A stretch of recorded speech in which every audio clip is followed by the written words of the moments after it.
গাজীপুর সদর উপজেলার বাঘের বাজার এলাকায় চিহ্নিত চাঁদাবাজদের গ্রেপ্তারের দাবিতে মানববন্ধন ও বিক্ষোভ মিছিল করেছেন স্থানীয় ব্যবসায়ী ও সাধারণ মানুষ।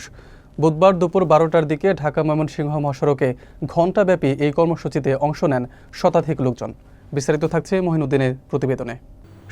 মানববন্ধনে অংশ নেওয়া স্থানীয় বাসিন্দা শাহজাহান মিয়া বলেন, বাঘের বাজার এলাকায় অটোরিকশা স্ট্যান্ড ও দোকানগুলো থেকে প্রতিনিয়ত চাঁদা তুলছে স্বেচ্ছাসেবক দলের নেতা ইউনুস আলী, নসিমিয়া ও জসিম তাজ।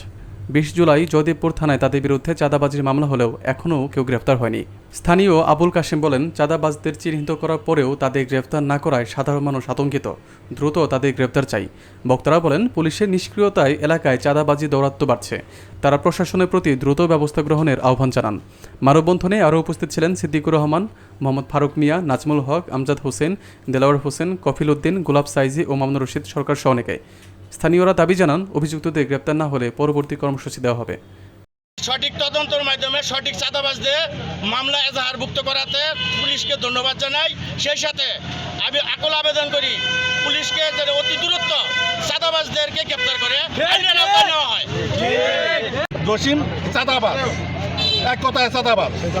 মানববন্ধনের মাধ্যমে আমরা একটি সতর্কবার্তা দিতে চাই, সেটি হলো এই গাজীপুরে বা পুরা বাংলাদেশের ভিতরে কোনো চাঁদাবাজির কোনো ঠাঁই হবে না।